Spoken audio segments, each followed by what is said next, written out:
Once upon a time, there did exist a world without video games.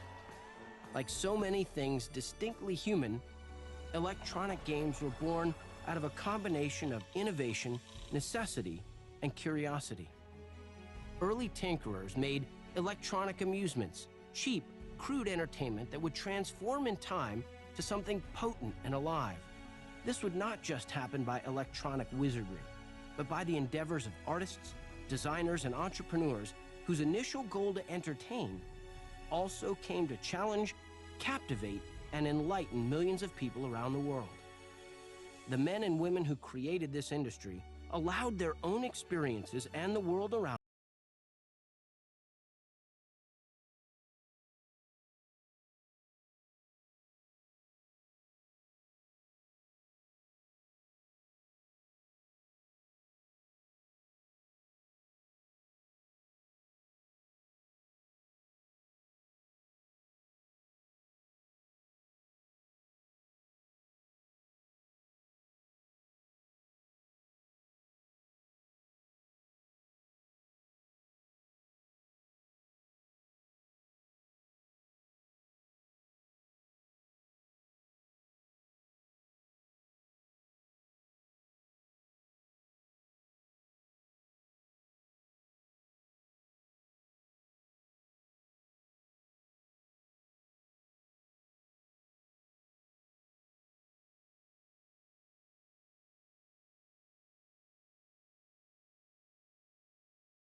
I love video games because I have the same experience that I have when I watch a movie that I love or read a book that captures my imagination, but I'm an active participant instead of a passive observer.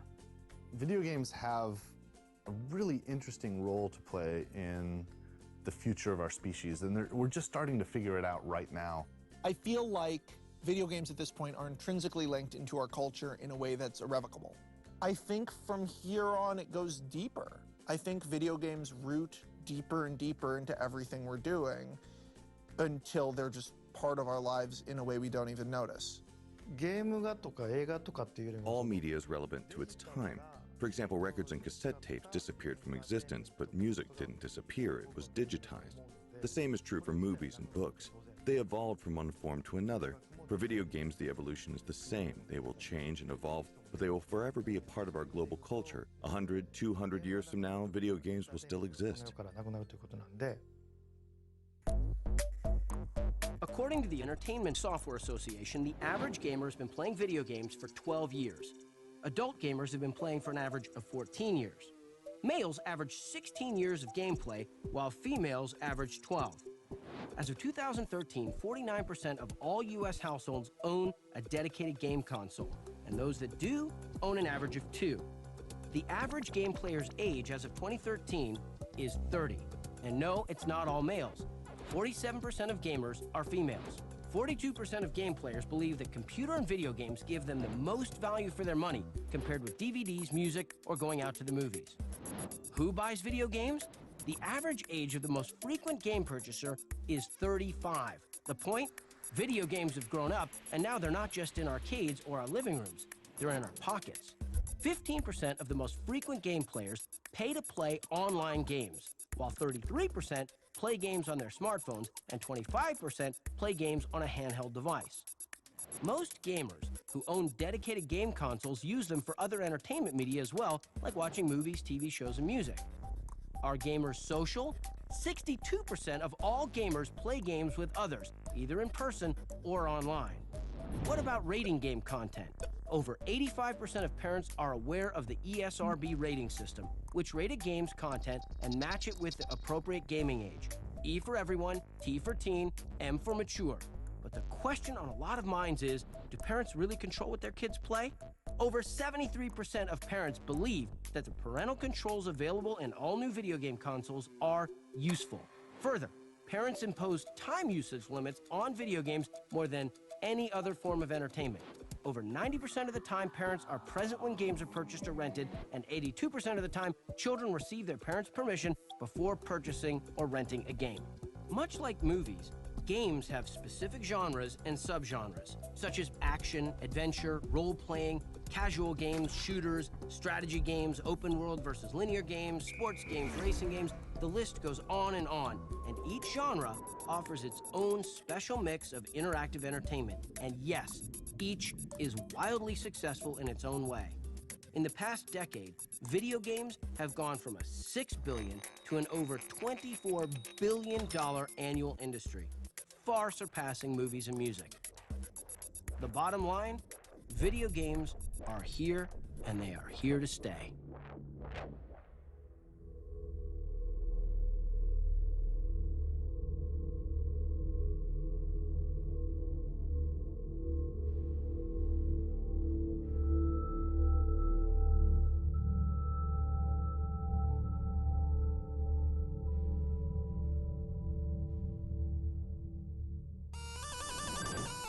But where did all this begin? The answer is, well, a bit complicated. That's the debate of the century. Who's the father of video games? And, you know, you can always say Nolan Bushnell because he founded Atari. The godfather of video games has to be Nolan Bushnell. It's got to be Nolan Bushnell. I would say Bushnell. Nolan Bushnell. I would probably give that to Bushnell. Nolan Bushnell. I would probably be in the Nolan Bushnell camp. The man who came up with the whole Atari series. Well, I'd have to say the creator of Atari. Whoever created Pong. Ralph Baer, back in the late 60s, early 70s, making the brown box. Ralph Baer because he created the first console. I think we both agree it was Ralph Baer. Oh, Ralph Baer. You can take two different angles here. I can say, whoever started the entire ball rolling is whoever created Pong. Whoever started games as we know them today, I'm going to have to say Shigeru Miyamoto from Nintendo. Miyamoto. Like Shigeru Miyamoto. I think you know who Shigeru Miyamoto is. But I'd go all the way back to MIT, the guys who did Space War, John Carmack. Hideo Kojima, I'm telling you right now, brilliant. It can't just pick one because it's doing injustice to all the other people that helped develop the games. I don't think I've ever really thought about who started gaming. I just appreciate that they did. Some say it began here, a small back room at the Massachusetts Institute of Technology in 1962 on the PDP-1, the first computer to utilize a visual display. Steve Russell, which I consider to be the fellow who I stood on the shoulders of, did a game called Space War for the PDP-1. And I played that in college while working in an amusement park, and I felt if I could bring Space War to the arcade, it'd make a lot of money. It was a game developed as a demonstration of the capabilities of a Digital Equipment Corporation PDP-1 computer back in 1962. A group of students and employees at MIT wanted to create a game that really would showcase the capabilities of this new machine that had one particular feature they were really interested in, and that was a display screen. Before that, most computers had maybe paper tape outputs or something like that, but this one had an actual screen on it. I would go back to Steve Russell because he's the one that actually made the first playable game. Russell's product was so much fun to play, it infected every PDP-1 in the world, and they were trying to get the people to take it off the machine because it was wasting so much computer time. Others argue that electronic games began much earlier, or that video games were a byproduct of Cold War technology. As usual, the truth is somewhere in the middle. While many industries and innovators combined to pave the way even for the possibility of the first video game, there is little argument as to the visionaries and the company that finally brought video games to the public in a big way.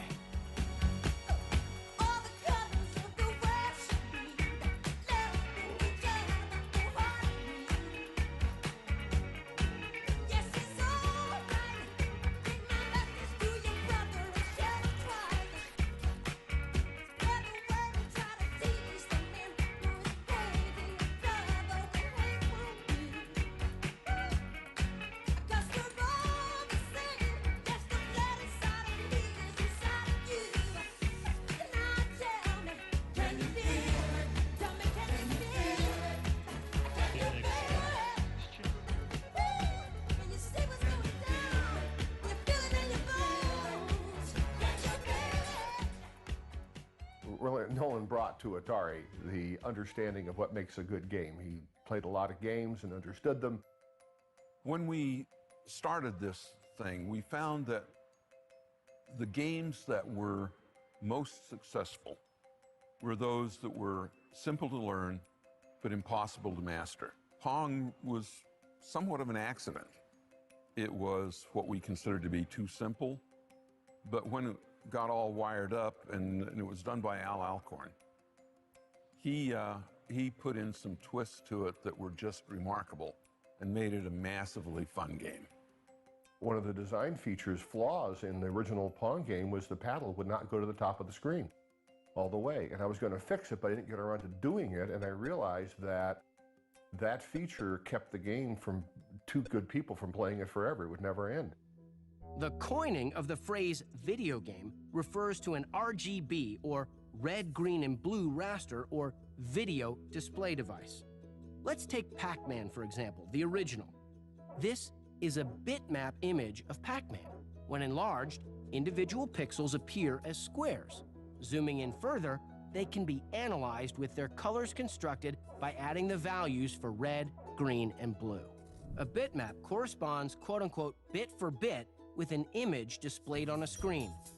A bitmap is technically characterized by the width and height of the image in pixels and by the number of bits per pixel, or a color depth, which determines the number of colors the pixel and ultimately the image can represent. The more bits, the better the games looked. More bits, however, meant more memory was needed, which was in short supply in the early days of gaming. This resulted in games that looked blocky and simple. But that didn't stop designers and gamers from diving headlong into this amazing new medium.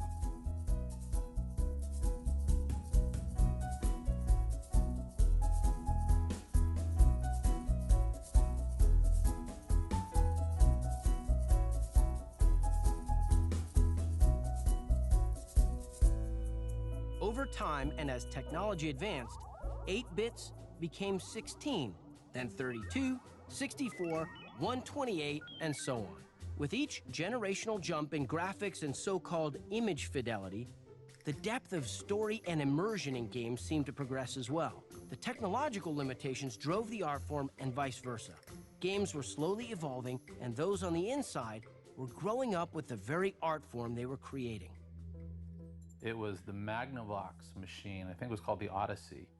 And to show you how different things were there, I mean, basically allowed you to play Pong, really. That console had no real graphics. There were just squares of light on the TV screen. So there were Mylar overlays that you would stick on the screen. And so, like, then you'd put up like a haunted house, and then all of a sudden the white Pong ball would be like a ghost, you know, moving through the house. So you had to kind of use your imagination and those Mylar overlays to understand the story they were trying to tell. Magnavox presents Odyssey, the electronic game of the future. Odyssey easily attaches to any brand TV, black and white or color, to create a closed-circuit electronic playground. Odyssey gives you all the exciting action of hockey and 11 other challenging play and learning games for the entire family.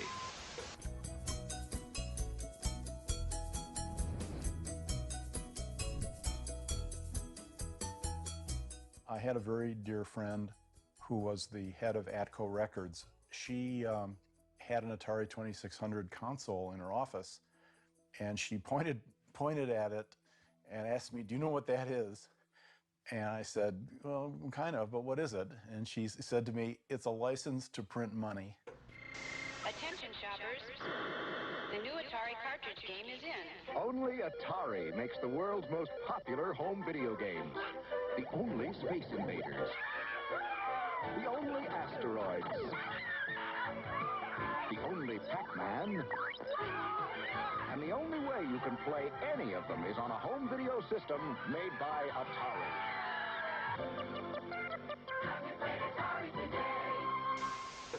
The first game that I ever remember playing was Space Invaders on the Atari 2600. I was 6 years old, and it was at my friend's house, and I was just blown away by the fact that you could manipulate an image on your television. My first console I remember playing was the Atari 2600. We played everything. We had Donkey Kong, obviously, baseball. I loved Burger Time. I remember my brother saying, like, wow, look at the graphics. Pitfall was like a wonderland because, you know, like there were so many colors. You know, you could only really run, you know, it was a side-scrolling game, but it was amazing. You just see the same screen over and over again. You're like, oh, they added an alligator head that time. Or, oh, there's a vine.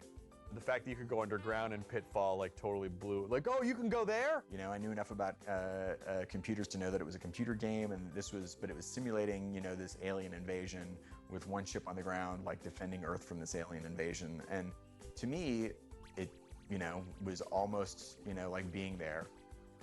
Even with those rudimentary graphics, it was just the first time I'd ever had control over something on the television or something on a screen.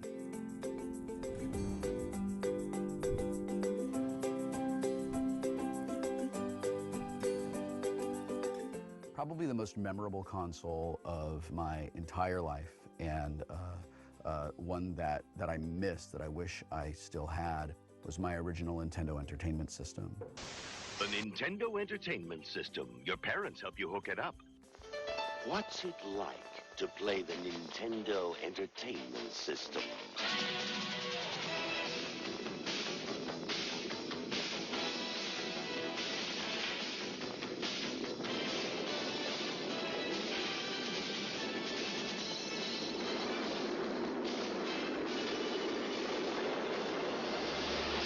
When you play the system with the most arcade hits, you're playing with power.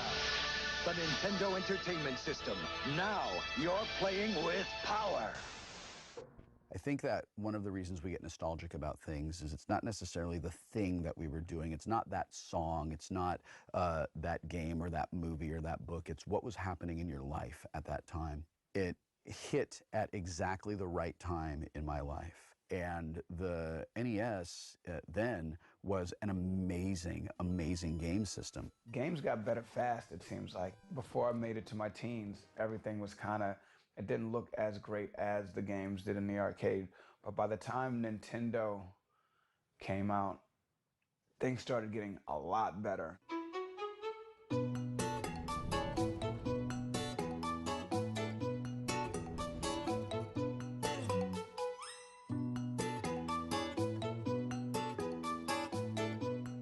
I was fortunate to first be exposed to Nintendo as a consumer. And for me, that very first system that I was exposed on was the Super NES. And I have many fond memories and many great stories around my interaction with that system, playing for many, many hours, playing games like The Legend of Zelda: Link to the Past, games like Chrono Trigger, all of these fantastic experiences that, for me, were my very first gaming experiences. And I eventually got a Super Nintendo, and then I was all about Star Fox. And I was so into Star Fox and the story and what was going to happen next. most of the games, when we got into the Super NES, all of a sudden you had a reason to go do this because you were trying to save somebody. And so just that little bit there brought story elements into the game. And what I think was really great about Nintendo during that era is they really wanted to make sure that all the games on the system were really high quality. But Sega Genesis was an entirely different thing. Sega Genesis was to my experience in college as the Nintendo was to my experience in high school. You know, that was a very state-of-the-art console back then.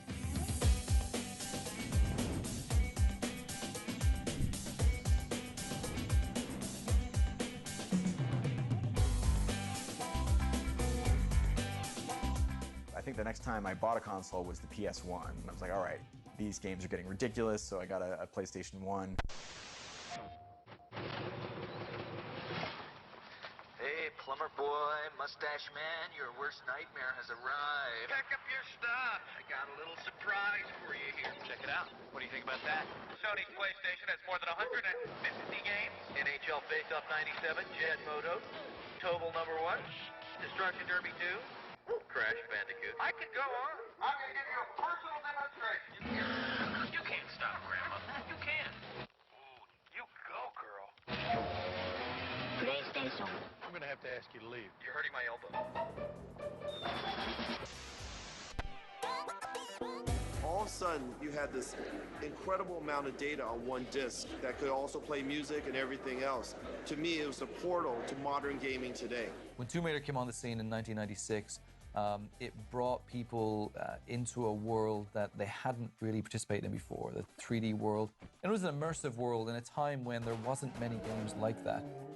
And I think over the years that has grown. People latched onto that. When I talk to developers and I talk to fans around the world, they always hark back to their first experiences playing Tomb Raider, and it touched them and it was something special.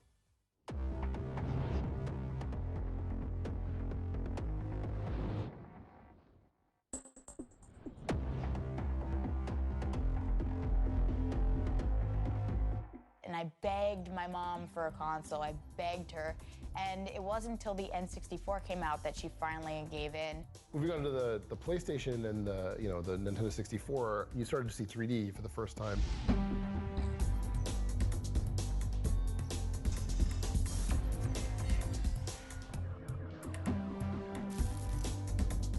What that allowed the vision of Mr. Miyamoto to do was to say, now that I have the ability to manipulate polygons in real time at a fast enough frame rate, then instead of just going back and forth, now I can run around in circles or move into or out of the screen. So it brought a whole new dimension to the gameplay. And the controller was actually designed with an analog joystick to be able to control that movement. It started to add a whole new dimension into what gamers were used to. And so for a long time, it had been this 2D, sort of parallaxing 2D planes.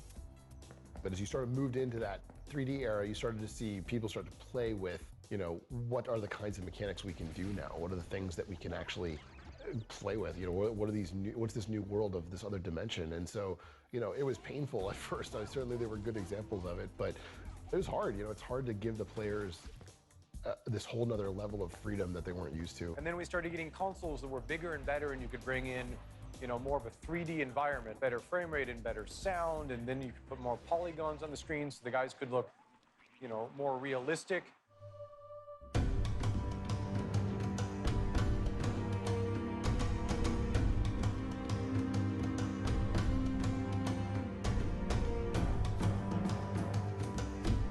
Finally, with the PlayStation and the PlayStation 2, you started to see some really interesting stuff happening. You started to get avatars on screen that were more representative of people. It was easier to understand, what they were trying to make you go through. Especially on the PlayStation 2, it started to feel like we have enough graphics to really render interesting people. They weren't real, but they were real enough, and so you could start to believe in them more. I had grown the PC business pretty well, and was starting to look at the console business and thinking, wow, that would be a nice business for us to be in, but we really didn't know anything about it. And then one day, these guys walked into my office. They were from the DirectX team, and they said they had this idea to put DirectX into a box. There was going to be this DirectX box, and DirectX is the name of the Windows API for gaming. So this DirectX box was basically, it was going to act like a game console on the outside, but on the inside it was really going to be a PC running Windows and DirectX. That was the original plan.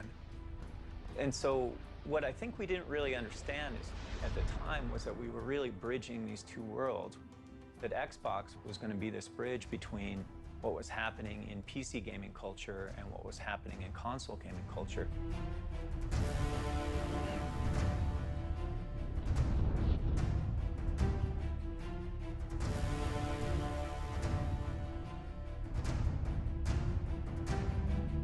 And then when we got to the PlayStation 3, we really said, okay, this thing's going to give us enough power to really go back and revisit that idea of telling an interesting character-driven narrative in a way that we might be able to do that no one's done before. First time that I held a Wii controller, it was a piece of plywood with some electronics taped onto it, and they had a demo of a tennis game.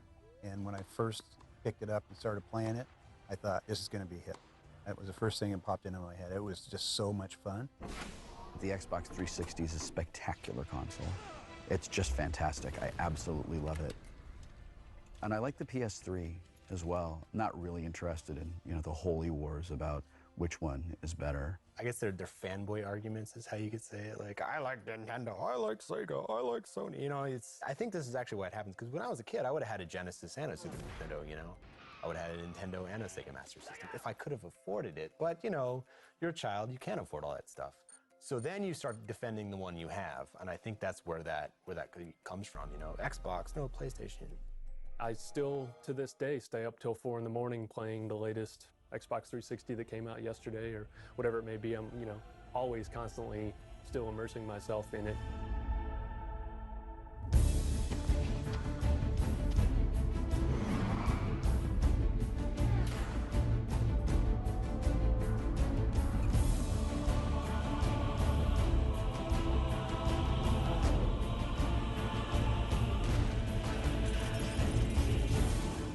Continuous waves of technical and artistic changes sweeping over the industry and games getting better and bigger, the video game industry began to anchor itself within the public consciousness. Many starting to argue that games are as much an art form as anything. The trouble is with art is it's a subjective term. You know, one person's art is another person's rubbish, and this is where you know, you come back to the semantics of the word art, which is problematic. Whether that is a film, or whether that is a book, or whether that is a painting, or whether that is a computer game, it elicits a response. It makes you think about the world or look at the world in a slightly different way. I've always believed that games are absolutely an art form. You know, as Phil Fish said, it's the culmination of every form of art and expression that mankind has ever had goes into a game. You look at the staff that builds a video game, you have a music composer, you have a writer, you have an artist who does sketch work, you have a technical artist, you have level designers who create spaces, much like architects. It really is kind of the Avengers of talent when you really think about it. Nowhere is it more obvious than in video games. You have these artists creating these beautiful three-dimensional worlds and the technology allowing players to come into those worlds and have them be as real as possible is the ultimate example of art and science working together. Best description of art I ever heard from a professor of mine when I was going for my MFA was that art is somebody who's put together something that deliberately provokes a response in an audience. The consumer actually is a participant in the art. It's almost like being part of a great art experiment, about a living art experiment. Yeah, there's a lot of like basic logistics, like you push X and this happens, or you push up and that happens. But if that's all games were, we wouldn't be playing them anymore. You know, we would have lost interest a long, long time ago. Surprisingly, modern game technology is still based on the same fundamental concept of early game tech, combining new layers of science and art to reach higher levels of innovation and expression.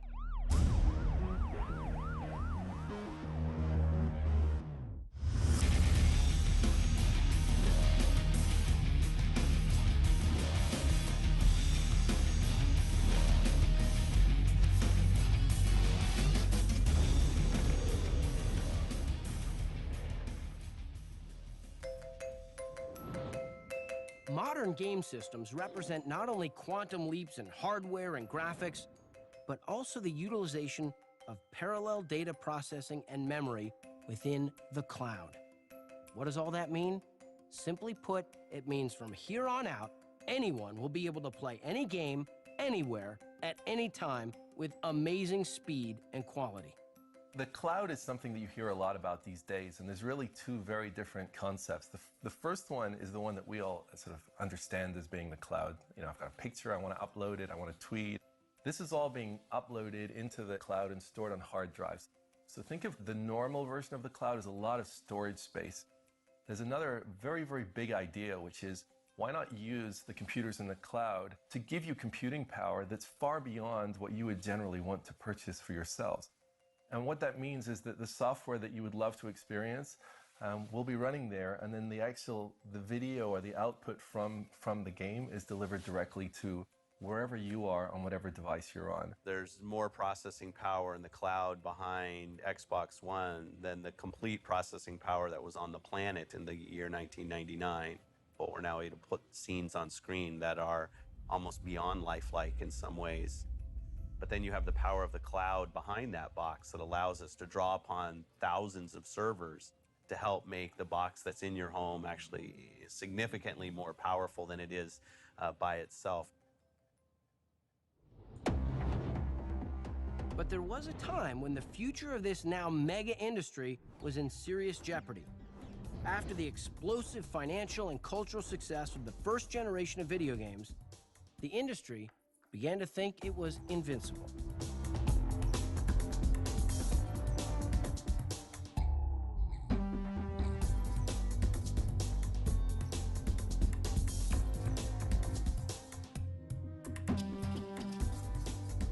You know, when all these companies saw that there was a market for video games, and they just, you know, this flooded the market with so many games. You know, there were a few companies out there that really wanted to show that they have a really awesome game, but then there were, you know, for every one really awesome game, there were 100 really crappy games. What happened was there was this manufacturing of great expectations that the next Christmas would be better than the previous one, and people just sort of moved on. People got tired of being sold the same thing again and again with pretty poor entertainment experience. People started to produce games at a kind of very accelerated rate, and the quality of the gameplay went down substantially, to the point of where some of the games were so bad that they ended up having to throw a lot of them in landfills. With scores of new game developers springing up overnight and venture capitalists pouring money into what seemed to be a sure-thing product, the writing was on the wall. The market was becoming saturated, and in 1983, the final nail was driven home. Atari made a deal with Universal Studios to create a video game adaptation of the popular movie E.T. the Extraterrestrial.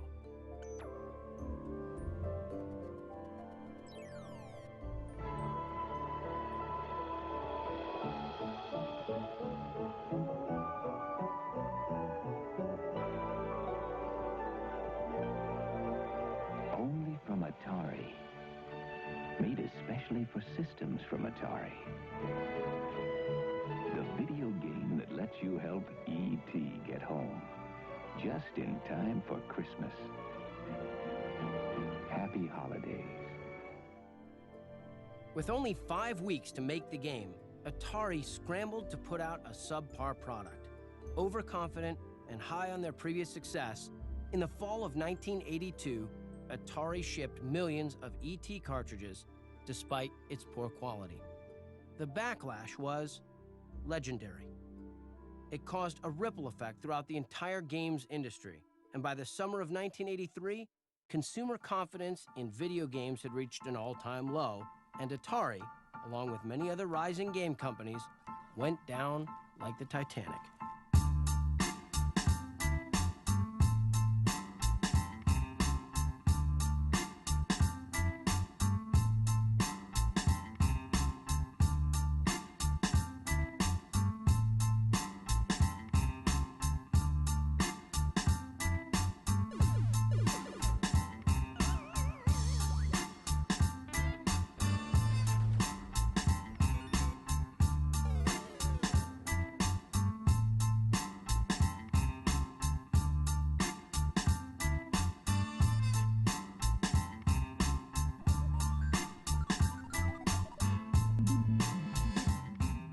so there came a lot of conflict, and the whole management style blew up, and Warner basically took over. They put their man in, Ray Kassar, who was from the East Coast, no experience in entertainment, in games, technology, or Silicon Valley. And he just didn't really understand or play games. So when you're that way, it's really hard as a president to really assess the quality of what's going on. It was that kind of attitude, you know, and creating terrible product that was driven by advertising and marketing and not by any content. And guess what? It didn't sell. The one story about E.T.'s cartridges being buried in the desert is actually a true one. The fact that Atari rushed this game just to have it out with the movie, to use the license of E.T., because E.T. was huge in the 80s. Both the E.T. and the Pac-Man games, those were two of the games that didn't do well. And they were trying to cram something into the Atari 2600 that it did not want to do. The big crash happened in '83, and toy stores were unloading consoles for next to nothing. Everybody just thought they could schlock any sort of games onto the system, and it was the first lesson that the industry learned in the fact that the consumers are smart, especially gamers, and you can't just put shovelware out there and fool them. They will not buy it. But after the crash, they realized that, you know, for a lot of people it had been a fad, but for a core group of people, they still wanted to play games.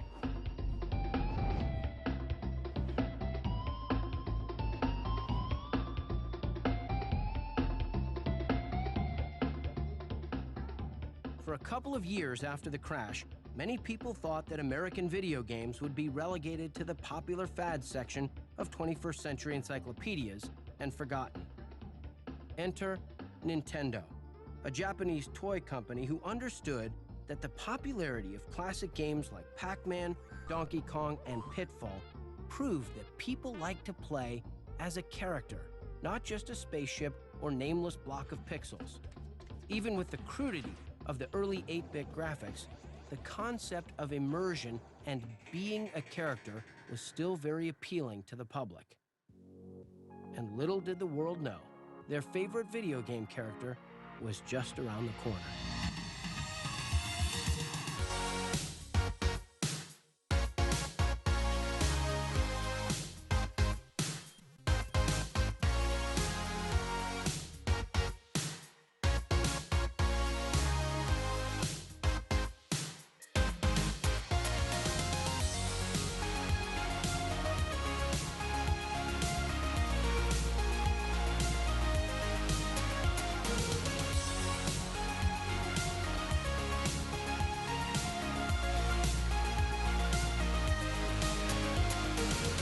This is Nintendo, a flashy little computer that lets you play video games on your TV set. This is called Game Boy, and industry analysts say that there may be a run on this as the holiday demand exceeds the supply. This is Super Mario 3. It's been a long-awaited game.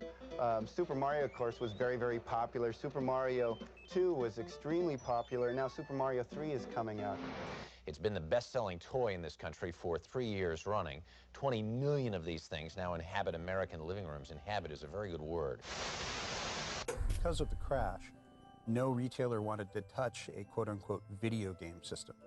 And so a lot of what we did was try to come up with something that was uniquely different. It wasn't just a game system, it had other features to it.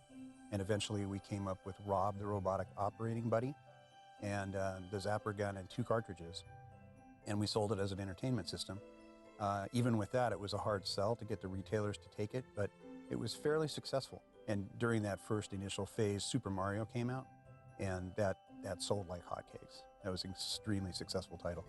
Nintendo Entertainment System was, I think, you know, a big landmark system, you know, because before that, there was a big question mark about whether or not video games were going to be able to stay popular. You know, there's the big video game crash, and then Nintendo showed us how we can bring them back and make them really popular again. I remember seeing Super Mario Brothers for the first time and just being completely blown away. It was like, wow, there's an arcade in my house. This is the coolest thing ever.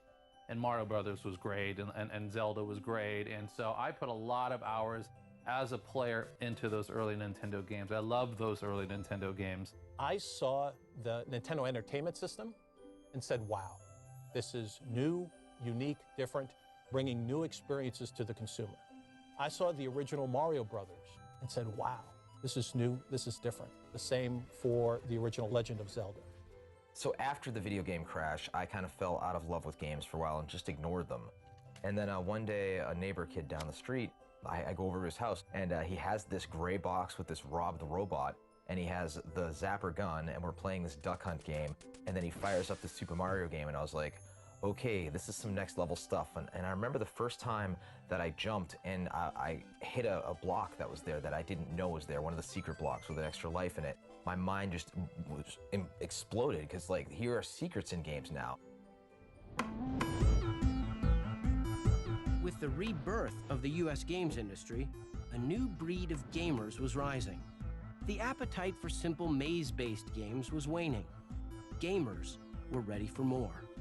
Becoming a character, living out a virtual story, and being absorbed in something otherworldly was not just technically possible now, but the expectations for deeper, more immersive experiences was growing. As the game business evolved, people were making larger and more complicated games, requiring 30-page manuals and 80 hours of gameplay to get into. You never really cared about the characters in Gauntlet, you know, it was just that Gauntlet was an addictive game. But now, we not only spend more money on games, but we see them as entertainment mediums where we want to be invested in the story, we want to be invested in the world. The huge difference is that the older games, I think, were a lot tougher. Like, if you did not get your jump exactly right to land on a platform, you were not getting through that level. Timing was everything. Now you have a lot more freedom. You can kill a boss many different ways. It used to be before that the whole point of a game was literally shooting pixelated aliens that were falling out of the sky, but we didn't know why those aliens were falling out of the sky. We didn't care why those aliens were falling out of the sky. We just wanted to shoot them. But nowadays, not only do we know why those aliens are falling out of the sky, we know the names of their moms, and we know their future children's names, and we know we have to destroy all of them. I feel like games, as they've developed throughout time, have kept a lot of the same traits. They've just sort of manipulated how they act in the game world, because people have different desires for games. They want to be more involved. They don't want to just sit down and, you know, sit at a bar for a little while and play Pong. They want to actually be invested in that game world a little more. In the beginning, it was simply the industry understanding what are these mechanics? How do players interact with an interactive medium? As we started to understand those rules a little bit better, other aspects of crafting something really, really high-end or beautiful get worked in. And so high-end graphics start to become more relevant, because we're, you know, learning how visuals interact with the storytelling and interact with the gameplay. In those days, the game designer's main job was to create the rules of a game. That is all. It was very much like chess or cards. In the 90s, with PlayStation and more powerful technology arriving, we had the gift of expression. Games became 3D. Characters could talk. Music could be created. Characters could emote through detailed facial expressions.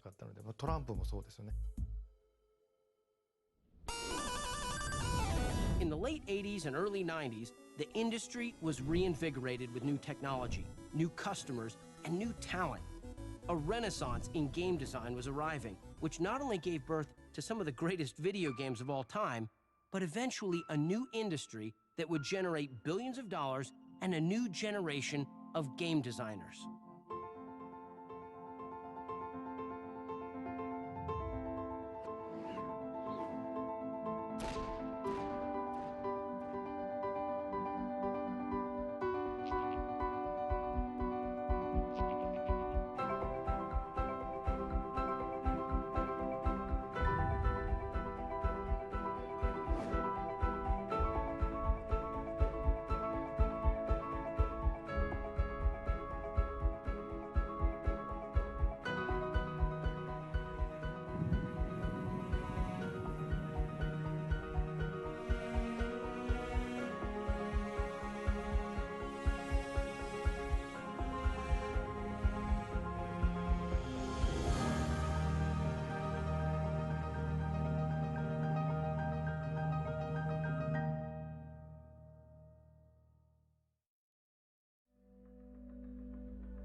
In the fall of 1972, a small group of computer science students at Stanford University's Artificial Intelligence Laboratory got the idea to convene the very first Intergalactic Space War Olympics with the use of the computer lab's very own PDP-10.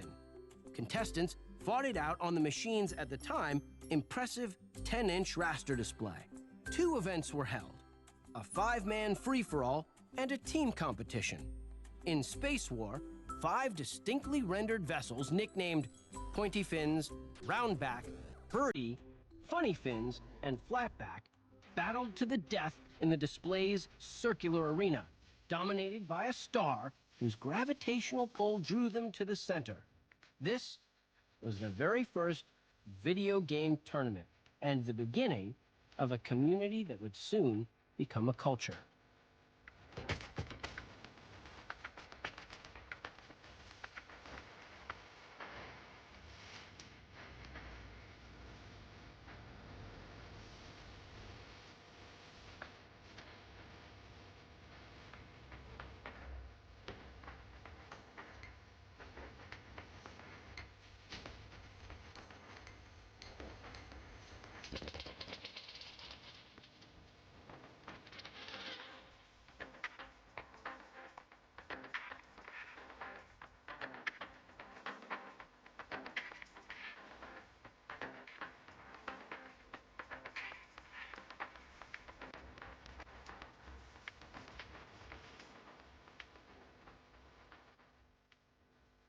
In my dorm room, we would throw cables over the balcony down to other people's computers and start these kind of homebrew LAN competitions where we were playing all kinds of games, from shooters to RTSs to anything that we could just play together. Doom was like a bomb dropped on my 20s.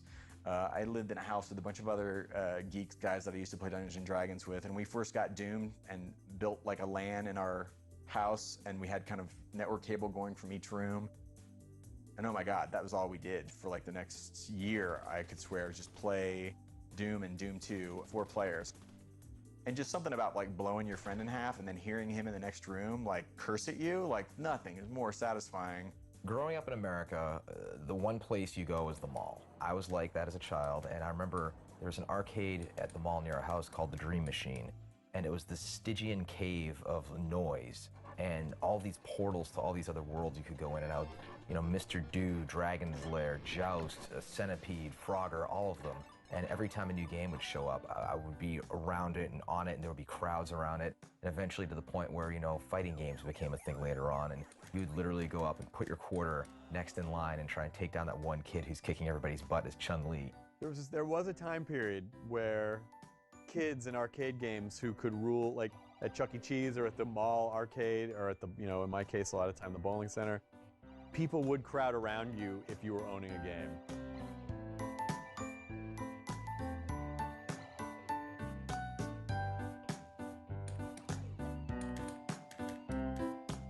A global society was born.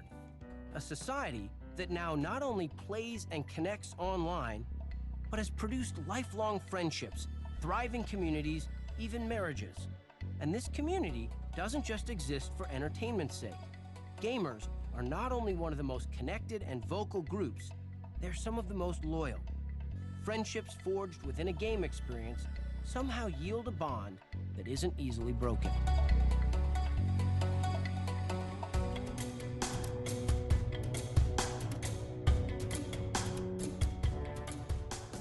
One of the things that is really exciting about games in general is that they've evolved far beyond the local community aspect of being able to, you know, just play the game or enjoy your game with some of your local friends, whatnot, into truly global experiences that where you can share your passion with people all around the world.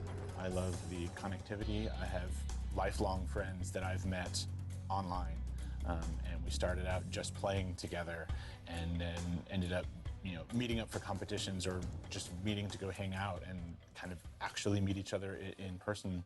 And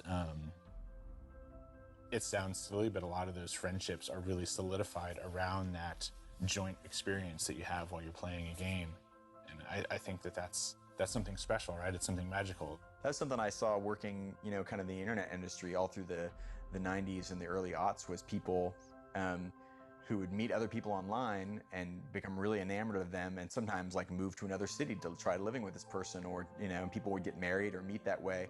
And that's a whole new kind of human relationship that didn't exist 10 or 15 years ago. It's like a new thing. People can meet and fall in love and not have ever met in the real world.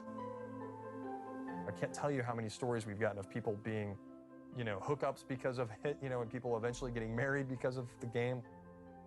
People that have gone through, you know, some sort of horrible medical condition that they've had to deal with, and the game's kind of let them work through that. I see that, you know, deaths of key characters really affected people and made them cry in the game, or they got tattoos of the, you know, logo of the game on their bodies, or a man and his wife met on Xbox Live playing the game, and now they play co-op every night.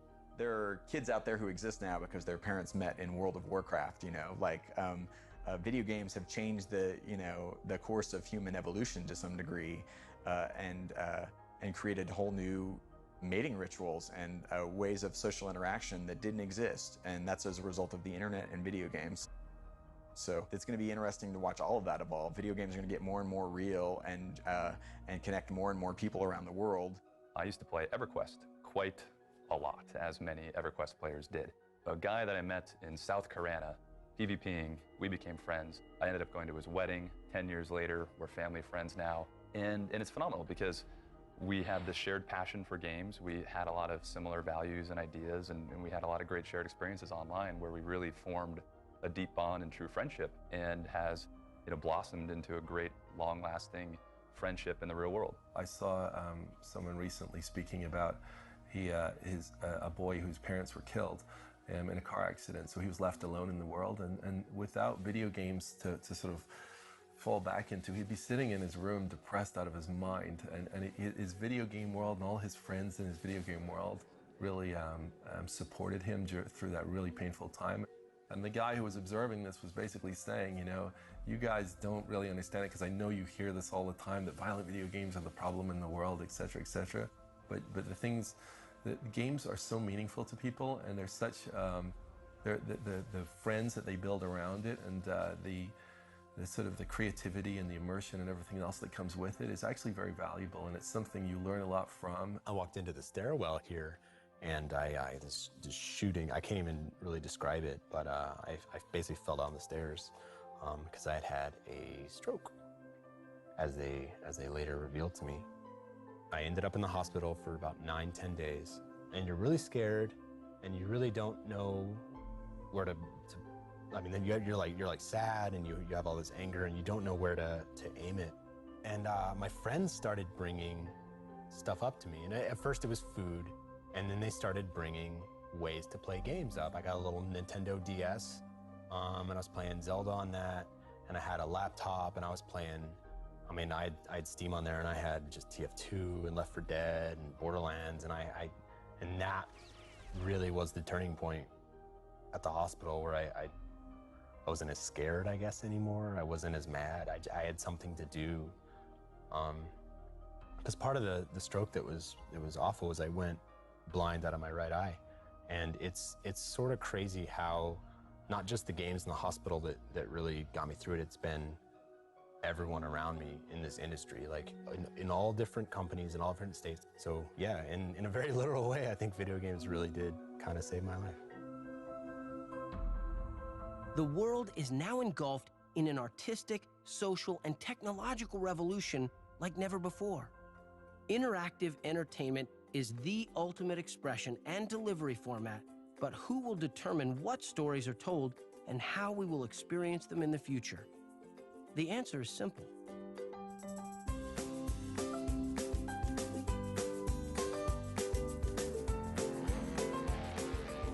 Children have a limitless capacity for wonder, imagination, and creativity. And they aren't afraid to fail. When I learned history in school, it was the most boring. It was old books with black and white images in them. And I saw a girl in a video recently from Carnegie Mellon that was talking about trebuchets, which is this old medieval siege weapon. But she had actually experienced using one because, of course, she'd done it in a virtual world. And to have, I think she was 6, to have a 6-year-old girl telling you her opinion of medieval siege weapons versus my version of it, which was so incredibly boring, is a fundamental change to education through entertainment that can make history and things like that much more engrossing. My kid, he is 12 and he is faster at things that I'm not as fast at. He is better at things, and it's because while his mind was developing, he had access to interactive media that was much more advanced than the interactive media that I had, and the interactive media that I had was the first time. My parents didn't have any interactive media when their brains were developing. Video games, I think, they provide a space for learning how to fail safely and successfully. I think as a culture, we have a real obsession with always getting things right. We're afraid of failing. But video games provide us this very safe space to learn how to problem solve, to think through an issue that we can't quite get right, to help us realize that it's okay to fall on our face occasionally if we learn from that and we eventually can succeed. Because it's simulation, we can do things and experience things and practice things and test things that either aren't feasible or aren't safe in real life, in the real world.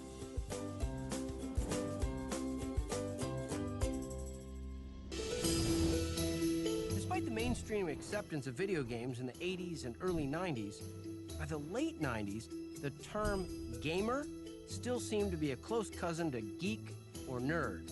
If you were a serious, dedicated gamer, you were seen as part of a strange subculture. But the winds of change were blowing, and this perception would soon shift.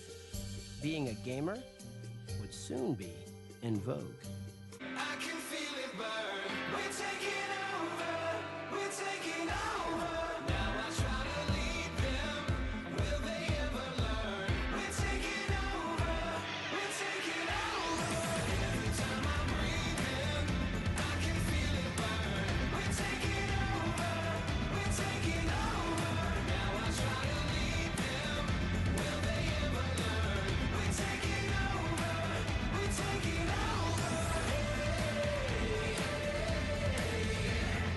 Hands up in the sky, let me hear you say. Every time I'm breathing, I can feel it burn. We're taking over. We're taking over. It's a borderline religious experience to stand in the middle of a esports stadium packed full of tens of thousands of players cheering for, their favorite teams. It's just awesome to see because it's easy to doubt that type of passion would actually manifest in a physical environment, that people would pay hundreds of dollars or travel thousands of miles to come to these events to watch people play video games, and they do, and they love it. I've always been kind of frustrated by the perception of video game nerdiness and things like that.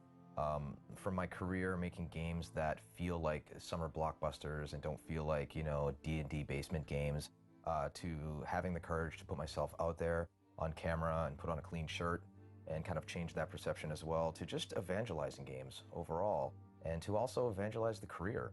And so over the course of my 20+ year career in this business, I've always hoped that there's some kids out there who see a football player or astronaut and they're like, yeah, that's awesome, but maybe video games, maybe that's where I want to be. And there are a lot of people who message me or send me emails, and they are just miserable because they're super lonely. They haven't found their friend group, And I think that's sort of like my mission, is to connect people and make people happy and give people friends, because I never had that growing up. I never had my nerd group.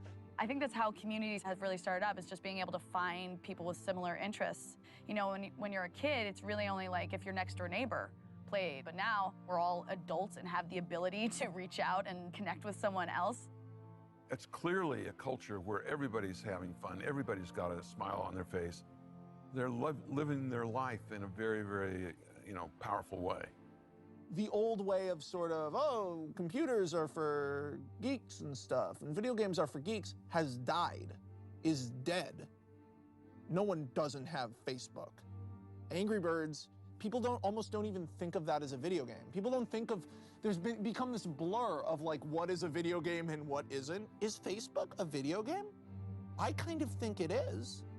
I mean, it's interactive like a video game and you can do stuff on it. The world's really different now. And I think it's because those of us that grew up being ostracized and looked down upon and treated like we were radioactive by mainstream culture created our own culture, and we took the things that we loved. We took the video games and we took the technology and we took the engineering and we built our own world out of those things. And that world is so awesome that the mainstream culture that made fun of us when we were kids for loving this culture that's so awesome could not deny it and could not help but be seduced by it.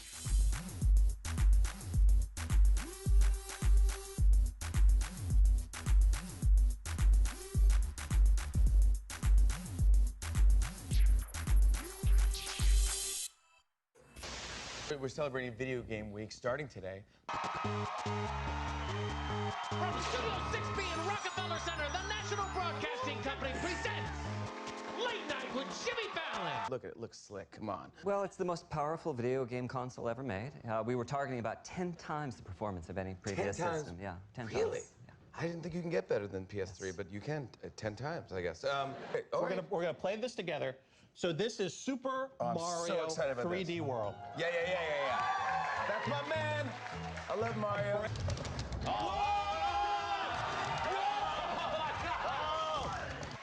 I broke a sweat on that video game. Ladies and gentlemen, here's a professional actor reading the line, "It's a me, Mario," in a very dramatic way. It's a me, Mario. Hey, Conan O'Brien here. Once again, I know absolutely nothing about video games, which is why I've decided to review them. Take a girl for a ride. Oh my God. I've never licked a remote before. I look like John Tesh after he's been dead a year. What did you just say? I hate tombs. Yeah, guess what? Then don't be a Tomb Raider! I'm sorry. I meant to compliment her and I almost kicked her. In the late 90s, with realism in games reaching new levels and more visceral, action-packed fare appearing on game shelves, a new conversation started. Violence. The world of home video games isn't holding back the violence. Mortal Kombat, 2 of the bloodiest games to date, were released yesterday. This game encourages players to shoot this gun, which is called a justifier. Kids who play video games too often are more likely to be violent. That's the finding of a new study out of Japan's Tohoku University. There was no rating on this game at all when the game was introduced. Have a great deal of information that is racist, sexist, and promotes models of violence. Recommendations on guns after that series of meetings, and as you mentioned, the latest with video game makers who said, don't blame us. There's always a lot of media talking about violence in video games. And certainly there are violent video games, but that's not how you describe the medium of gaming. If I were to go to the cinema and I were to just watch Saw movies, and I came away and you asked me what I felt about the cinema, I would say it was the most disgusting, violent, gratuitous thing. And that's what the media has done, is focused on a few titles, and that has ended up in consumers' minds defining what this industry is. It's weird how when you watch the people, you know, they go to Congress and they're angry, you know, our kids are being corrupted. I'm like, yeah, exactly, your kids. You should be not corrupting them. I leave them alone 10 hours a day. I mean, it's like finding your dad's Playboys under the bed and then blaming Playboy. You know, we're just like any other industry that we have these rating systems in place, and there's going to be something for everybody. We put measures in place, ESRB, our guidelines. We make sure that we build our game to the rating. It gets checked on a regular basis. The interesting thing, I think, with games is that we actually have an even better rating system than movies, but there's still kind of this general misunderstanding with the elder generation that somehow all games are like Grand Theft Auto. People like to make just kind of a causal link and say video games cause violence. And it's like, well, let's see. So there's more crime in the summer. and more ice cream is sold in the summer, therefore ice cream causes crime. That's not how legitimate scientific research works. Violence, unfortunately, is a part of human nature. And last time I checked, Cain didn't bludgeon Abel with a Game Boy. Genghis Khan didn't have an Xbox Live account. And, you know, Hitler didn't play Crash Bandicoot. We have unfortunately had a lot of gun crime in the United States recently. And I remember someone tweeted after one of the most recent incidences when people started accusing video games of being an influence for this, they were like, wow, I wonder how all those other countries with the same exact video games as us don't have as much gun crime. You know, it'd be like saying, we don't want anyone to go watch movies because all movies are violent. But people don't say that because, you know, everyone really understands movies as a medium. I don't believe that video games are murder simulators. If anything, what the statistics prove is that it's exactly the opposite. We've survived a lot of things as gamers for a really long time. We've survived Congress, we've survived busybody parents, we've survived religious-based hysteria. You realize that it's about imagination and invention and a connection to a world, and it doesn't have these big trappings that people apply to them. So I think it's a problem that's just going to naturally evolve away, and we just have to defend the industry until that evolution happens.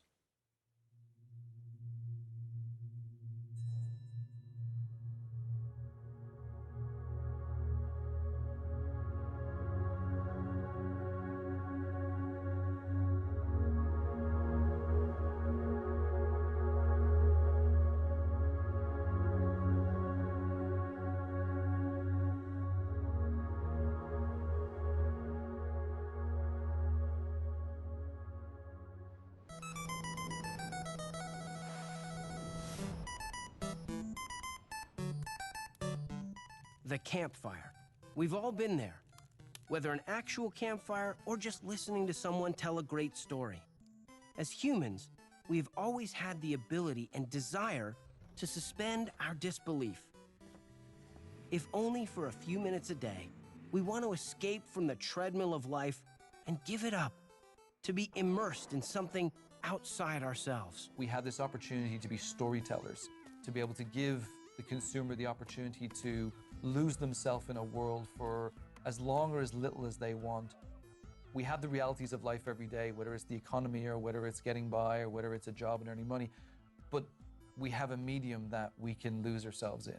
Day-to-day life isn't always that exciting, and if at the end of the day you can turn on a tablet, a PC, a console, and just kind of escape into another world, I think it's a wonderful thing that essentially allows you to kind of live the dream. The storytelling in games is just as good as movies. It's just as good as reading a book.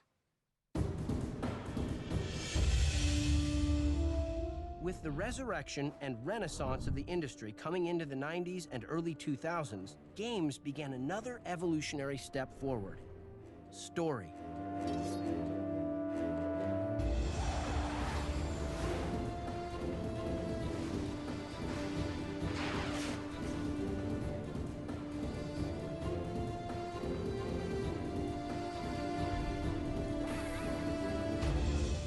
This fundamentally changed the audience's expectations of what a good game really was and raised the bar for game designers everywhere.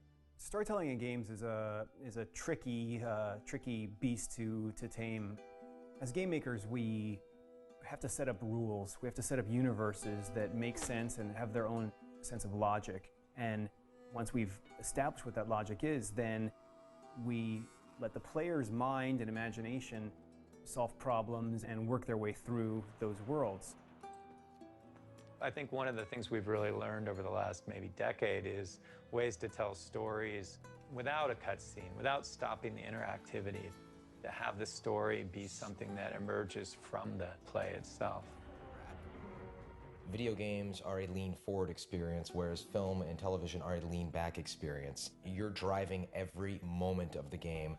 A friend of mine a while back actually compared games to novels, and the fact that if you stop reading, the novel doesn't keep going, and video games are very much the same. Telling a story in video games can be a lot more difficult, because then you have to anticipate the actions of the player. Whereas in a movie, you decide what both characters say, and then you write it down, and that's what they say. Storytelling in games is an interesting problem right now because we don't fully understand it. The movie industry has been around for 100 years or whatever, and they have a really good idea of what it means to tell story in that kind of visual medium. And the game industry doesn't have all those rules yet. Either reading a book or watching a movie, it's completely passive. You're letting the storyteller give you their vision of their world or whatever story they want to tell you, and you're listening to it. It's unfolding for you. You're not affecting that. With a game, the journey is the reward more than, say, the ending or the payoff. This is our routine. Day and night, all we do is survive. It never lets up.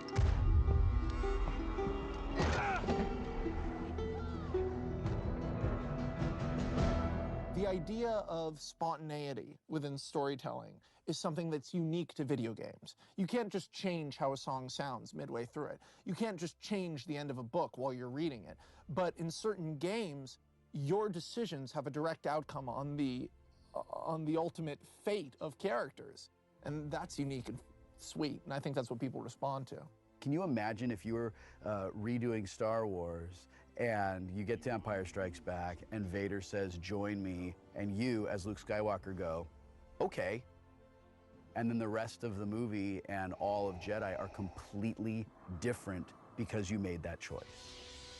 And that is where I think video games fundamentally and vastly differ from every other kind of nerd media that I love. Who lives? Who dies? I get it. We're meant to choose. Hands up! Time. Guns down. You don't have to get involved. We must choose.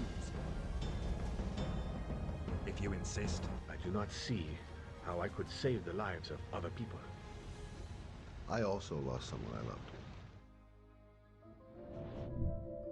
Whether the classic Arthurian legends or more modern translations, one thing humanity has never had a problem with is the willing suspension of our disbelief. The earliest storytellers saw the primal power in writing, reading, and telling stories, true or fictional. I think that once you show a player what a world looks like and how a world functions, they get into the world, and then that is their reality. And so I think as modern game makers, we have to keep remembering that the suspension of disbelief comes from the creation of a universe and the creation of a world, and an immersive world that has rules that are predictable and that are logical, and not from the visual eye candy that we get, with all this horsepower. And now that we have these consoles that deliver mind-blowing graphics and beautiful explosions and immersive worlds, there's something more to it. We've taken our inspirations from outside of games with emotion and character development and storytelling in a way that we've tried to break new ground, that you have an association and an attachment with a character in a game that makes you want to feel for that story, makes you want to feel like you're there making the decisions all along the way. Good storytelling is not just entertainment. Good stories can help us grow. They can teach us about the past and challenge us to aspire to greater and higher things. The story experience in a video game is no different. The campfire is just a bit brighter and more colorful.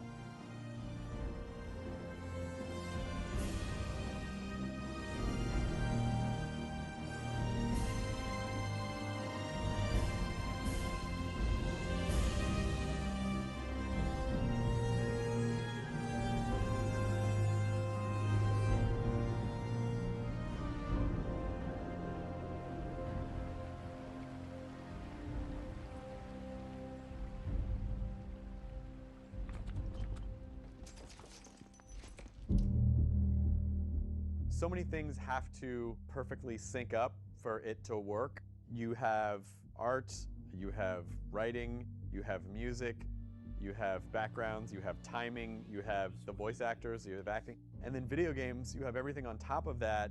It has to be an engaging user experience as well. So I think a good video game, I think, is probably the hardest thing to make.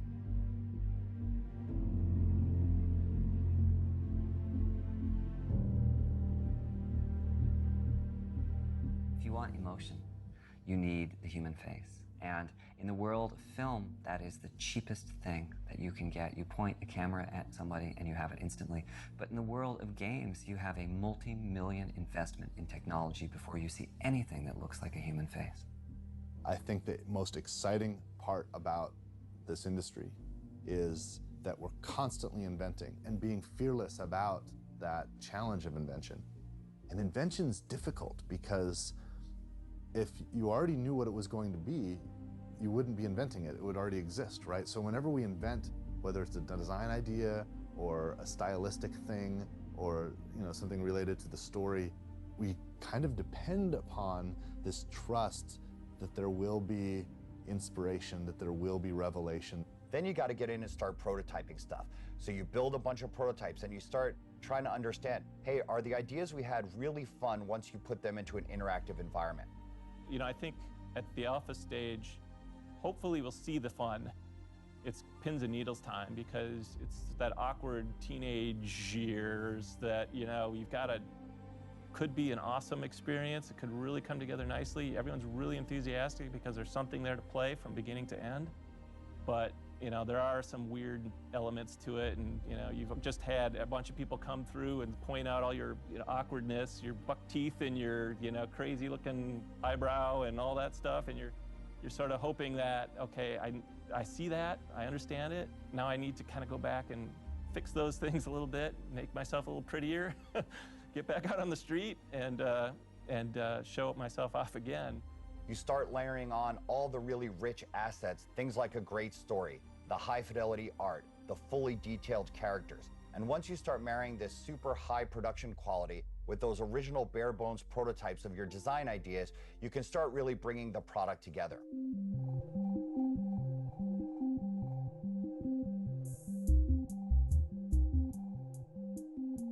And then the work to go from alpha to beta is, generally speaking, a laundry list of things that we have to check off and make sure are working properly.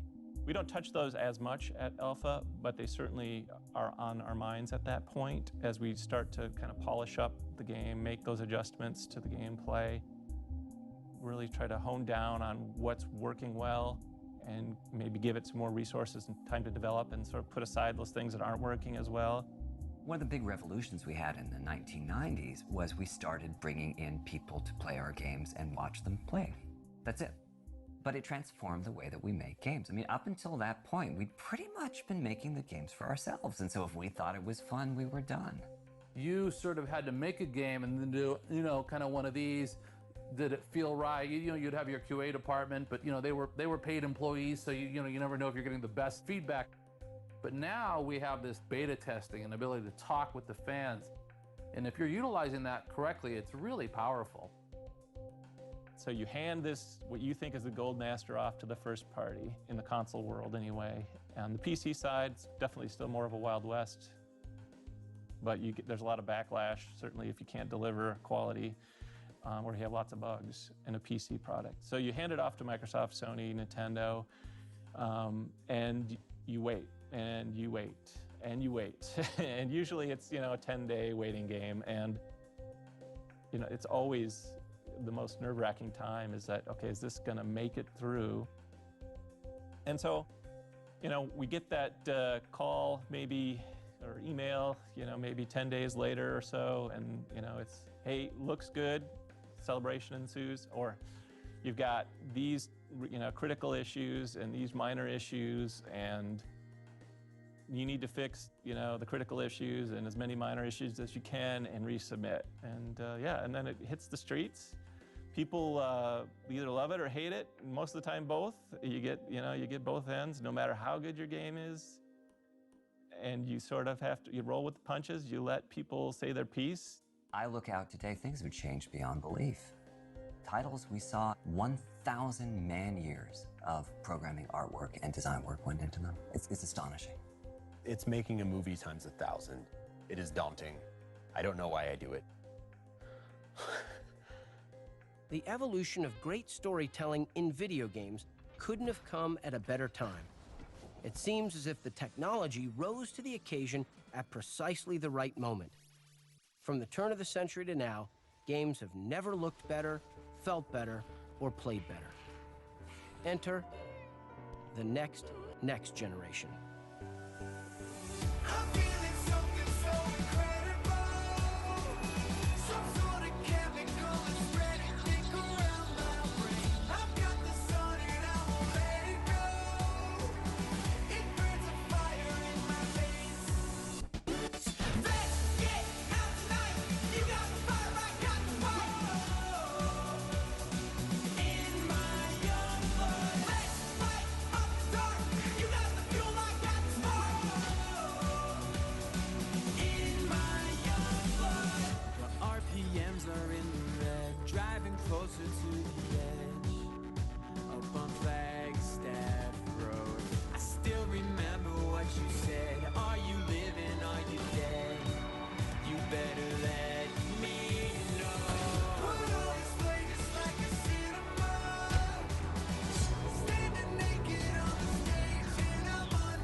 It's funny because every few years the industry really kind of reinvents itself, whether that's we figure out a new way to give that experience to players, or there's a new piece of hardware out there, or some new technology, some new interface. There's always that new challenge. Right now is a really difficult time for the industry. We are in transition of consoles, and we are seeing a lot of the economic scorecards have come in about what games do and do not make money and which are the best to be doing.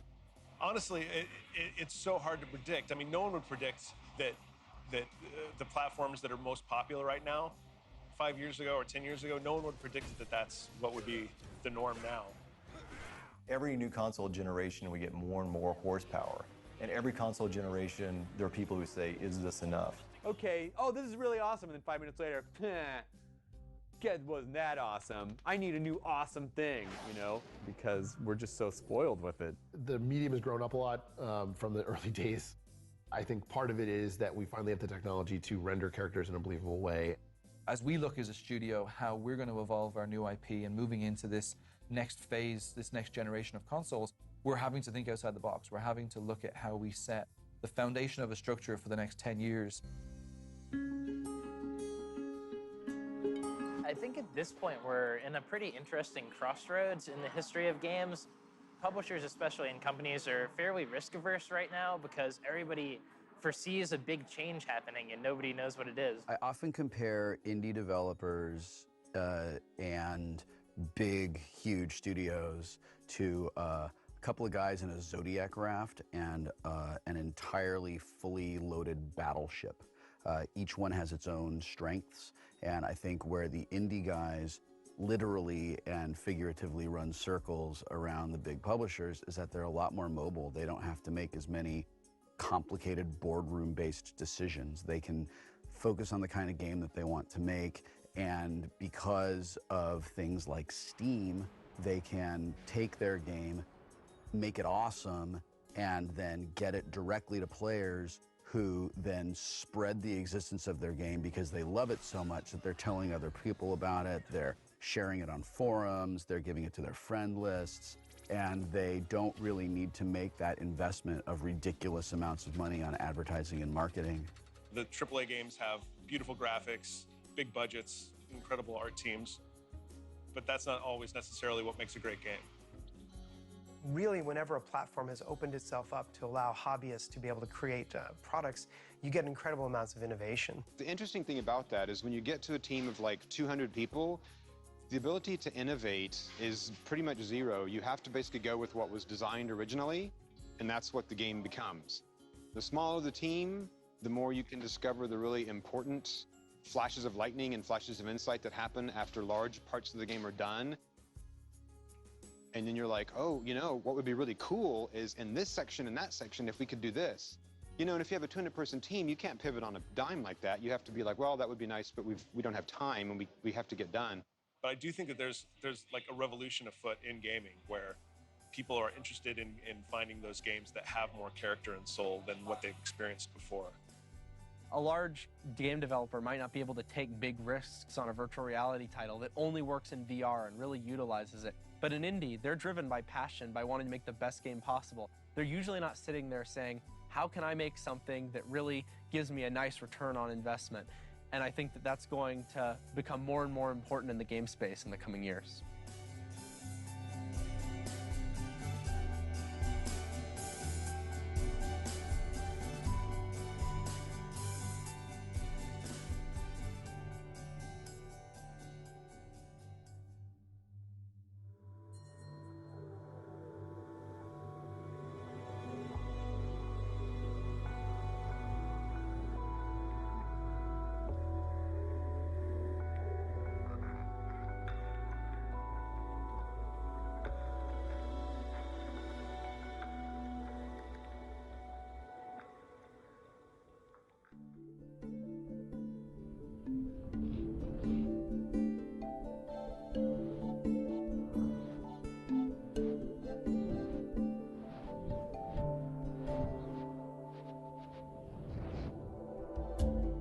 Where do we go from here? Many think that when it comes to the next generation of the Campfire, the traditional game controller tied to a screen gameplay experience may have its limitations. One of the things I'm most excited about is virtual reality. I think a lot of us can remember back in the early 90s when movies like The Lawnmower Man came out and VR was going to be the next big thing. And it never really was, because the headsets were big and clunky, the graphics were crappy. Well, thanks to recent advances in smartphone technology and screens and tracking devices, VR is set for a big comeback. I didn't actually start out to create a virtual reality headset. I set out to buy a really nice one. So I tried buying all manner of different head mounts, and none of them was really what I wanted for playing video games immersively. And so I said, oh, shoot, well, it looks like I'm gonna have to actually try to make my own. And I actually found that it was something that there was a lot of technology that advanced over the last few years, and it was actually something that was finally possible to do. How do you walk around in that virtual world? How do you physically move in a natural way beyond just sitting down and using keyboard and mouse? That's why we developed the Omni. It's an interface that allows you to walk and move freely and naturally in your favorite game. But when you break it all down, I hope we never get rid of the kind of gaming where I just get to sit on a couch and push some buttons for a while. Could those early pioneers, whose ideas eventually gave birth to an industry, have guessed what it one day would become?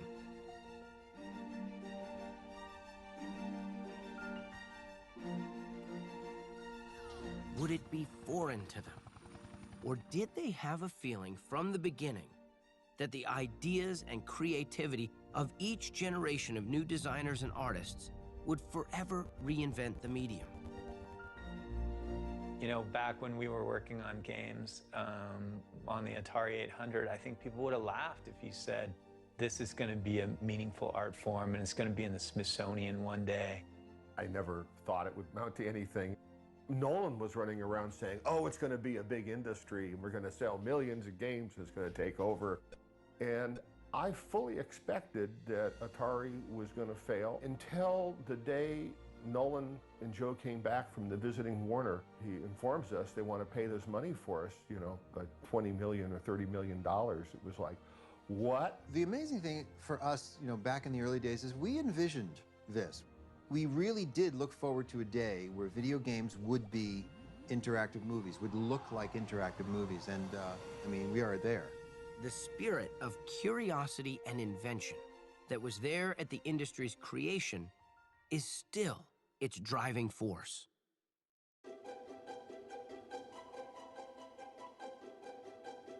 Today's game designers continue to give audiences new and fresh interpretations of classic stories. What began as a single pixel has now redefined what storytelling is for the 21st century and beyond. The future of games inherently gets tied up into the future of technology in a lot of ways, and it's really hard to know beyond a couple years where technology is going to go. we have a faster rate of invention than probably any medium before it. I think video games in the next 30 to 40 years are going to be unimaginable, where you can't tell fantasy from reality and you can live the dream that you've always wanted to live. We have a lot of really intelligent people becoming intelligent through the use of this stuff. Video games, I feel like, are inching towards the holodeck, because that's the end goal, is to have to be as much like real life as possible. Couldn't the whole world just be digitized and that make it an easier, safer, and better place?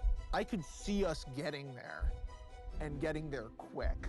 What is the ineffable sort of characteristics that make real life important? I think this is what video games are going to start challenging in the next 20 years. The size and scope of the modern video game industry might well be far beyond the greatest expectations of the men who began it. But games will continue to be created as they always have, by drawing on history and culture, imagination and technology, to deliver stories and experiences that delight and challenge generations to come, whatever form the games may take. I think that's why a lot of nerds play video games, because we have it pretty tough. We don't quite fit in, but in a game, we always fit in. Always. Even though I make them every day, even though I play broken games for years before they're perfect and we put them on a shelf, and you know there's so many issues that go along with that, I still have the capability of being transported back to that little kid wrapped in a blanket, staying up way too late, sitting in front of a tiny television, obsessed. And I really, really want to give that to another 8-year-old kid and have him feel the same thing 30 years from now as well. It's the same reason that kids play Cowboys and Indians when they're young, or you saw Star Wars. You wanted to be that. It's fantasy fulfillment, and being able to do fantasy fulfillment on the level of fully interactive worlds that you can explore and get lost in. It was how to get my game to delight as many people as possible. And it's coming back to this fundamental thing that we do in the games industry, is delight people, is entertain people. You know, I used to say to people, you know, someday everybody will be a gamer. And, you know, that was like an aspirational thing. Now I can't even use that line anymore because because it's like, duh, well, everybody is. There's something which we never expected, which was an assumption you'd have in the film industry to some degree, that you make a film and people could archive the film and see it decades or hundreds of years later. In the game industry, I never thought that would be the case. And seeing people who are still loving these old games means that they'll probably be surviving for decades to come in some form or another. There are a lot of people that have dreams. I like to say everyone who has ever had a shower has had a good idea. It's the people who dry off and do something about them that makes the difference. I think the world is way too interesting to dwell on your past. And I'm proud of my participation in this industry. But I think that what is really more remarkable is how we can take all the things we've learned and push it yet one step further.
I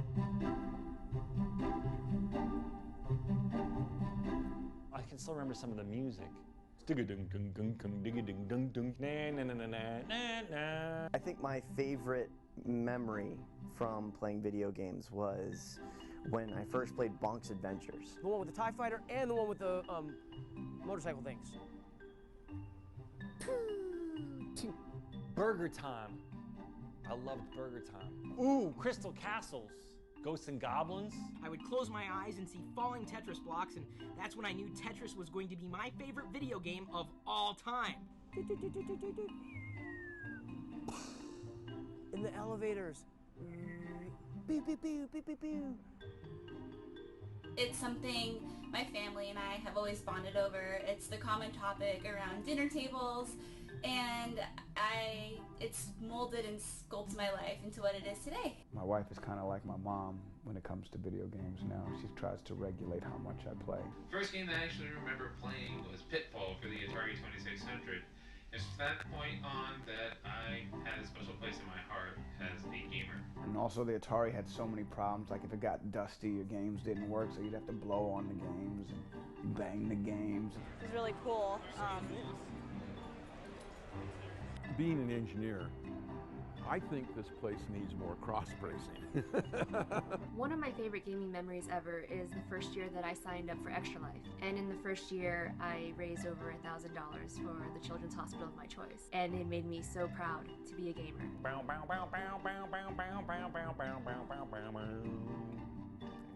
Joining Clan Mac Addict and playing Return to Castle Wolfenstein, and met a lot of great guys during that, so I still consider friends, even though I've never met them in real life. When they're totally flush and the time to get it. Whatever the industry take us next, I would definitely be there for the ride. Gaming forever. People kill each other in a toy store in order to get that Nintendo 64 game. I'm one of those people.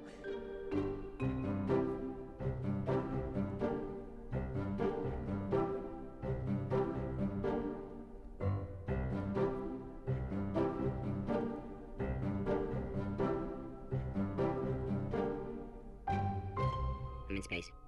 The end.